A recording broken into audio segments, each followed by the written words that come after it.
propuesta central en ese tipo de movilidad es que vamos a poner pasaje cero en Transmilenio.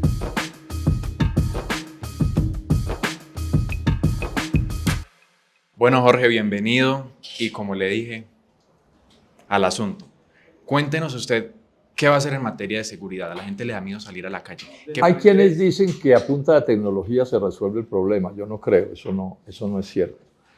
Mi propuesta principal es aumentar el número de policías en la calle. Bogotá tiene muy pocos policías y muchos los tiene en labores de oficina, por ejemplo. Luego, todavía tenemos menos en términos reales. Entonces, eso es lo primero que hay que hacer. Lo segundo es que voy a hacer un esfuerzo personal muy grande como comandante de la Policía de Bogotá para mejorar la actitud de los policías. Tenemos dificultades grandes ahí, están trabajando a desgano, muchos quieren salirse, etcétera, y eso, pues si eso no se resuelve, no se resuelve nada. Lo otro que hay que hacer también es ampliar, digamos, el respaldo de la ciudadanía en labores, por ejemplo, de información a la policía. Ciudadanía desarmada, no es pues creando otra fuerza armada en la ciudad. Esos son, digamos, los aspectos principales que hay que realizar. Entonces, insisto, tecnología sí, pero no es lo único. Si no se atacan estos otros asuntos, no se puede. Y vamos a hacer una estrategia muy fuerte para competirle a los bandidos el reclutamiento de gente. O sea, que uno tiene que hacerse una pregunta, ¿por qué ha aumentado el delito? Es porque hay más gente que se ha ido hacia el mundo del delito. Entonces vamos a hacer una estrategia muy cuidadosa de distintas políticas que apunten a que en los barrios donde hay más pobreza, que es de donde más problemas de seguridad aparecen, haya un trabajo muy cuidadoso para ir a convencer sobre todo a los jóvenes, ofreciéndoles garantías para que no se vayan, digamos, hacia el lado de allá de la sociedad. El que diga que esto se resuelve sin policía está engañando, está echando cuentos. O sea, voy a ver, insisto en las cifras. Bogotá y América Latina tienen algo así como un poco más de 300 policías por cada 100.000 habitantes. Bogotá tiene 200. O sea, esa ya es una prueba reina para saber. Yo digo que deberíamos tener unos 30.000 policías y tenemos 16.000, que además hay que saber que son en 3 turnos. O sea, uno no tiene los 16.000 en la calle, tiene un tercio de eso. Y además hay problemas, ya mencioné el tema de que están haciendo cosas que no deben hacer. Y pongo un ejemplo que sonó en estos días en la prensa. Un turno de 3 policías cuidándole 24 horas al día la casa a un notable que además estaba desocupada. Pues así es imposible. Entonces hay que afinar por dentro, pero hay que aumentar el número absoluto y relativo de policías. Sin eso no es posible atender la realidad que tenemos. Y las otras medidas pues son complementarias, pero la anterior no puede faltar. O sea, es un conjunto de cosas. Mejorar el estado de ánimo de la policía. Entonces, para estimular a la policía, pongo un ejemplo.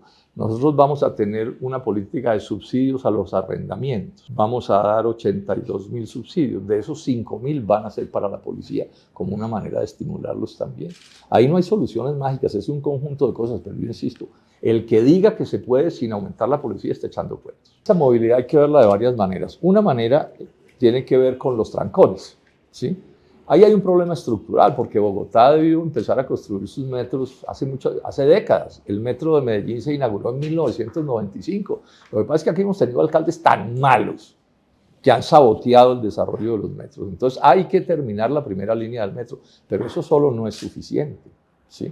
No es suficiente. Hay que hacer una operación de choque para disminuir el número de los trancones en las obras públicas. Es que tenemos otra dificultad, es que hay muchas obras públicas en construcción, porque se retrasaron, porque son proyectos largos o lo que sea. Entonces, ahí vamos a tomar medidas de choque. Yo voy a aumentar el número de policías, llamémoslos, o de guardias del tránsito mejor, que estén pendientes en el tema de cómo mover los carros en medio de los trancones. Esa es otra cosa que tenemos que hacer. Pero en el largo plazo hay que tener una red de metros. Es que los errores han sido demasiado graves. Uno puede tener una ciudad de 8 millones de habitantes y querer que la gente se baje de los carros o se baje de las motos si no tienen a dónde, ¿sí? Entonces, el mundo civilizado, ¿cómo ha resuelto esto? Con redes de metros. No es un metro, una línea, ni 2 ni 3, sino un montón de líneas. Ahora, esos son trabajos de décadas que hay que hacer, lo digo con franqueza. Y hay otro tema de movilidad que soy el único que lo menciono. En Bogotá hay un número inmenso de personas que caminan distancias larguísimas porque no tienen con qué pagar el Transmilenio. 65% de esos que caminan larguísimos son mujeres. Me decía un médico amigo, son muchas las citas que se pierden porque los pacientes no tienen con qué pagar el pasaje, porque la pobreza de Bogotá es escandalosa. De esto los otros candidatos no hablan, yo sí hablo. 2,5 millones de bogotanos y bogotanas está haciendo menos de 3 comidas al día. Esta es una ciudad llena de gente con hambre. Hay 800.000 personas cuyo ingreso diario total es el valor de 2 pasajes de Transmilenio. Obvio que esos 800.000 nunca se pueden montar en un Transmilenio. Entonces mi propuesta central en ese tipo de movilidad, ¿sí?, es que vamos a poner pasaje cero en Transmilenio. Pasaje cero que se financia relativamente fácil. Ya hoy Bogotá, el distrito está pagando el 55% del tiquete. Eso no lo sabe la gente, pero así es. O sea, si ese subsidio no existiera, el pasaje costaría el doble de lo que está costando. Imagínense el lío que se armaría en una ciudad que hay 300.000 colados todos los días en Transmilenio.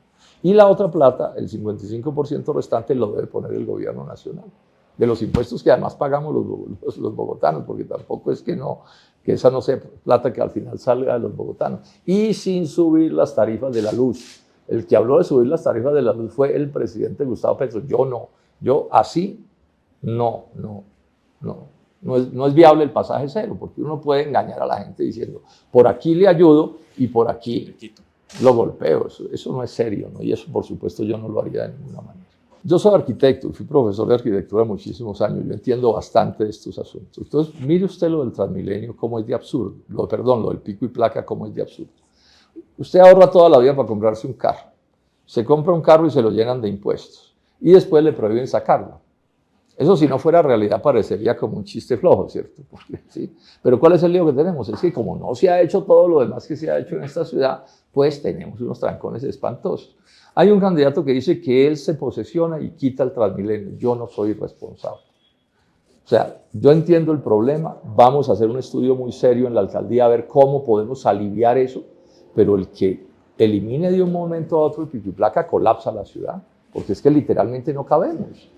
Ese no es un cuento. O sea, las vías crecen, digamos, a un promedio, a esta velocidad, por decir alguna cosa, y los carros y las motos crecen a esta. Entonces eso se tiene que congestionar. Entonces yo sí voy a hacer un esfuerzo por modificar el pico y placa, pero responsablemente, con lo que me digan los estudios, no con ocurrencias ahí de madrugada. El mejor método es el método subterráneo, que fue el que nosotros empezamos a hacer en la alcaldía del 2008. Lamentablemente después Gustavo Petro en la alcaldía del 2012 lo saboteó y después Peñalosa lo enterró en la alcaldía de 4 años después. Pero esa ya es una realidad contractual, yo no le veo modificación posible, porque los contratos pues hay que cumplirlos o si no los que los firmaron van a dar a la cárcel.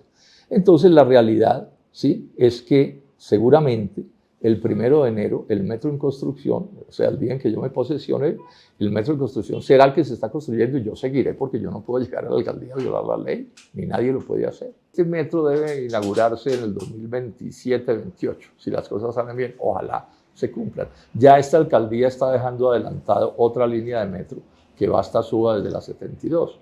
Pues eso serían cosas que hay que seguir, pero además yo estoy planteando un acuerdo nacional para que todos nos comprometamos, los que estamos en política en Bogotá y en Colombia, a comprometernos no con una línea ni dos, sino con una red de metros. O sea, este es un compromiso a 30 o a 50 años, porque solo Bogotá resolverá su problema de movilidad, del tránsito, el día en que tenga una red de metros. Lo demás es demagogia barata, que el número de ninis es inmenso, que ni estudian ni trabajan, los informales son números escandalosos, el hambre de la ciudad es desempleo, ¿cierto? ¿Sí? Esto es principalmente culpa de las políticas nacionales. O sea, Colombia tiene una pésima macroeconomía. Por eso es que este problema está presente en Barranquilla, en Cali, en Ibagué, en Manizales, en todas partes. Porque tenemos un sistema económico diseñado con la idea de que es mejor traer del extranjero que producir en Colombia. Pero eso no lo puede resolver un alcalde, también lo digo con franqueza. Lo que sí puede el alcalde es tomar ciertas medidas, entonces yo voy a tomar medidas para promover asuntos como este. Por ejemplo, con recursos públicos voy a crear 100.000 empleos muy centrados en jóvenes y en mujeres, empleos productivos que generen pues empleo y producción, ¿cierto? Esa es una medida de choque. Voy a tomar otra medida de choque también, que es que el distrito le entregará a los muchachos de los colegios los uniformes gratuitamente, con la condición de que esos uniformes se fabriquen en la industria instalada en Bogotá. O sea, otra manera de estimular la producción. Vamos a crear en la alcaldía una oficina que se encargue de ayudarle a los productores en Bogotá, a los industriales, ¿sí? Les ayude a ver nichos de exportación. Eso no es tan fácil que lo vean los empresarios. Ayudarles con investigaciones y indicarles qué importaciones se podrían sustituir con producción nacional. Vamos a hacer una cosa muy cuidadosa para reducir las tarifas de los servicios públicos de la ciudad. O sea, son muy altas. Entonces vamos a hacer una investigación previa que seguramente nos va a llevar a la conclusión de qué medidas pueden tomarse. Hoy le debo estar mandando una carta a Gustavo Petro, al presidente de la República, diciéndole que hay que reducir lo que cobra la Cámara de Comercio de Bogotá por el registro mercantil. En educación tenemos que atender esto de varias maneras. Lo primero es que la Universidad Distrital es la única universidad que hay en Bogotá que depende de los recursos del distrito. Las otras universidades que hay en Bogotá les puede llegar plata de otros lados, a la Distrital no, en general sí. Y tiene un déficit de 70.000 millones de pesos. Es una universidad grande, tiene más de 30.000 estudiantes. Entonces ahí vamos a hacer un esfuerzo grande para intentar resolver esos problemas. Nadie ha luchado más contra la corrupción que Jorge Enrique Robledo en la historia de este país. O sea, en eso sí, pues, tengo todos los títulos del caso, pero corrupción de verdad. O sea, el escándalo de Odebrecht, toda esa cosa, en muy buena medida lo destapé yo en Colombia. Estamos hablando de peces gordos de la corrupción. Yo hice 5 debates en el Senado contra eso. Entonces yo puedo pararme con la frente en alto a decir que en mi alcaldía 0 tolerancia con la corrupción. Esté donde esté, no importa dónde esté. Bogotá tiene otro problema gravísimo. Es que el 80% de los colegios públicos de Bogotá tienen algo que se llama doble jornada. ¿Sí? Jornada única solo el 20%. ¿Cuál es el problema? Es que un muchacho que estudia en doble jornada, cuando se gradúa, va a haber tomado 15.000 horas menos de clase presencial que los que tuvieron la jornada única. 15.000. O sea, ese es un muchacho que cuando se gradúa va a tener serias dificultades para acceder a una universidad o para conseguir un empleo. Entonces vamos a hacer un esfuerzo muy grande ahí, ¿sí? Para aumentar en proporciones importantes, con las limitaciones presupuestales que hoy, pero lo vamos a hacer, el número de estudiantes en jornada única. Ese es un proceso, porque hay que construir edificios, o sea, eso no es una cosa que no es de un día para otro, repito que demagogia no hago, no engaño a nadie. Y el otro lío que tenemos grave aquí es que hasta hace unos años, cuando yo estudié, casi que ningún niño empezaba a estudiar antes de primero de primaria, o de pronto un año de jardín anterior. Hoy, niño que nazca y no empiece educación casi que desde que nace, no va a tener futuro en la vida. Y en eso Bogotá está súper mal, sobre todo en la educación pública. La gente que tiene con qué, pues les paga a sus hijos todas las formas de educación, pero la educación pública es muy poco. Entonces, ahí vamos a hacer un esfuerzo grande también. En cuanto a asuntos ambientales, en lo que tiene que ver con calidad del aire, el problema más grave que tenemos ahí, porque eso no es un tema de calentamiento global, sino es otra cosa distinta, eso es de emisiones de particulados. Tenemos una mala calidad de los combustibles, entonces ahí tenemos un lío complicado. Tenemos un parque automotor también bastante viejo, porque, o sea, Bogotá está tan llena de pobres que hay gente que tiene aquí carros de 30 años y 40 años y hasta de 50 años. Pero esas son decisiones que no competen directamente a la alcaldía. Por ejemplo, la calidad del aire tiene que ver con que se refine mejor los combustibles y eso son decisiones del gobierno nacional, son decisiones de Ecopetrol. En asuntos ambientales, entonces, ¿qué? Bueno, como todos los candidatos, voy a defender lo que se conoce con el nombre de la estructura ecológica principal. Entonces son los cerros, el río Bogotá, la Van der Hamen, los humedales, todo eso. Yo voy a hacer una cosa que nadie está planteando. Si uno mira Bogotá con cuidado, aquí donde estamos, esta es una Bogotá, pero una parte inmensa de Bogotá, donde si un niño quiere conocer un árbol, tiene que ir a otro barrio.